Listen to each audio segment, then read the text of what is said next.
All right, hey guys, OFD checking in here, and it's finally time to take a look at the Comet Quartz Chronograph. This watch, I say finally because I've actually had this watch for about a month to a month and a half. Bavine, the creator of this watch, sent this thing out to me to check out and wear and enjoy. Really, actually great because I've really been able to get a full sense of the watch and enjoy it quite a bit. I recently came back from the East Coast. This watch went with me as one of the, of course, many watches that I took with me on my trip. But very, very neat watch. Now, one thing I want to do really quick is kind of get into the specifications and the dimensions of the watch really quick, and then we'll talk about the dial on the watch because that's really what speaks to most people about these watches. So the case on the watch, 316L stainless steel, 41.5 millimeters from side to side on the case, 48.5 from lug tip to lug tip, so very nice at under 50. You have a 22 millimeter lug opening, and it comes in at 13 millimeters thickness to the top of the crystal, the double domed crystal. Since we have it on its side here, we'll look at the brushing of the mid case on the watch. You can see the stepped bezel up to the crystal is polished. You have polishing on the tops or the ends of your pushers and also on the crown. It is a non-signed crown on the watch.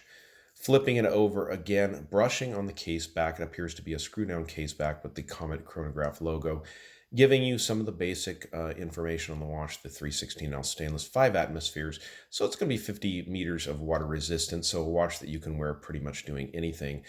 Hornween leather is being used on the strap of this watch. If you guys are familiar with top grain leather watch straps, you know Hornween is some of the nicest stuff out there. You have the quick release pins on the watch for easy strap changes if you choose to do so. Go ahead and flip it over and talking about the crystal. This is a double domed K1 crystal, which I do believe is a hardened mineral crystal. This one has been AR coating, or AR coated, I should say, with the treatment there. It also has the sapphire top coating treatment done to it, which is very effective from my use with it. Not really easy to scratch that once you've got that sapphire coating on there.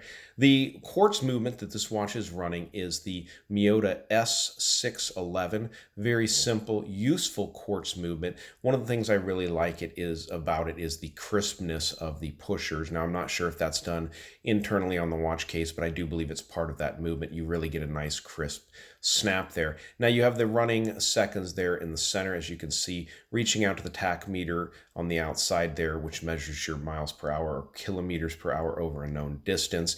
Very cool, different functionality on this watch. Now let me go ahead and stop it and go ahead and reset it so you can see the simple sweep back.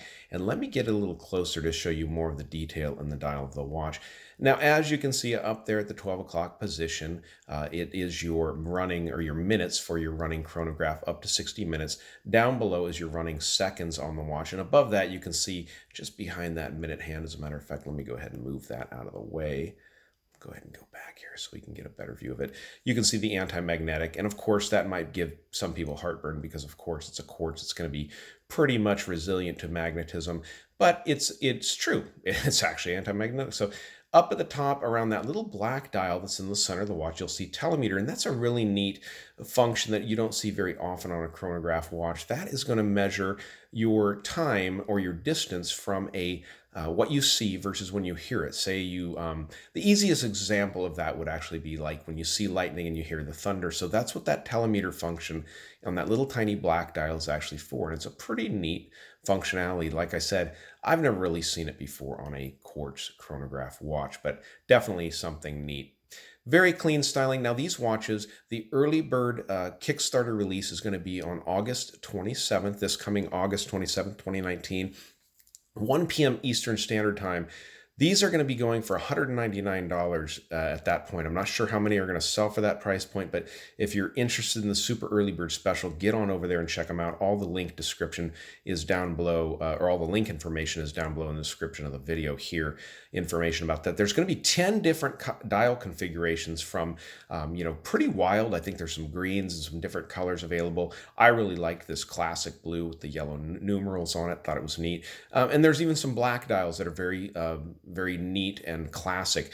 Now, talking about the dial, really quickly, I want to get into, the background of this watch. Now, Bavine was obviously inspired by your 1940s, hand winding chronograph movements, probably mostly from Pierce Watch Company. Local friend of mine actually has had a couple of Pierce chronographs over the last year or so that I've been able to check out, and they're really, really neat watches. So that's the basis. I think Bavine was actually looking to bid at one on eBay, and it got to the point where he couldn't really afford to bid anymore. And he said, man, it'd be neat to have a watch that has that classic styling, but pretty much anyone can afford. And, at the price point right now, especially the early bird price point of $200, it's really affordable. Now, these will go up to $300 at the regular price point. I should say $299 at the regular price point eventually. But, still way under what you're going to pay for an automatic or a vintage Pierce. Or I don't know that you're actually going to find an automatic, but I know there's some higher end companies out there, even American made stuff available. But, you're going to be paying in the thousands of dollars. Not that there's anything wrong with it, but, not everyone's going to be able to afford that. But really beautiful classic styling on this watch. Now, I'm going to leave all the links down below, but let's go ahead and pause it here and get this watch on my 7-inch wrist. All right, so this 41.5, 42 millimeter case is a really sweet spot for me. I love the way this size feels on me, and being that it comes in at under 50 from lug tip to lug tip, it really fits my wrist well. 13 millimeters of thickness means it's going to have good wrist presence, but not be too thick and sticking up off my wrist. I have to tell you guys, this hornween leather strap on the watch is super comfortable. Clean buckle on the watch with polishing done, but not overdone at all, but really good looking watch. So let's go ahead and dim the lights and let's go up with that loom shot here on the OFD channel. Well, before I even hit it with the light, you guys can see a little bit of glow from the hands on the watch. And I do believe, yeah, only the hands on this watch are lume, but that's okay because it's not a diving watch. You don't need a whole lot of lume. You can tell what time it is now. Guys, get on over to the Kickstarter website. There's 10 different dial configurations available, 2 boxing options, and as usual, the more you buy, the better deal you're going to get. And with the holidays, really, to be honest with you, they're right around the corner. Maybe picking one of these up for a friend or a family member might be something to think about, especially at the early bird pricing. Very cool watch. So, all right, guys, you liked the video, give me a thumbs up down there at the bottom. And if you've not subscribed to the OFD channel yet, please do. Please do. Thanks, guys.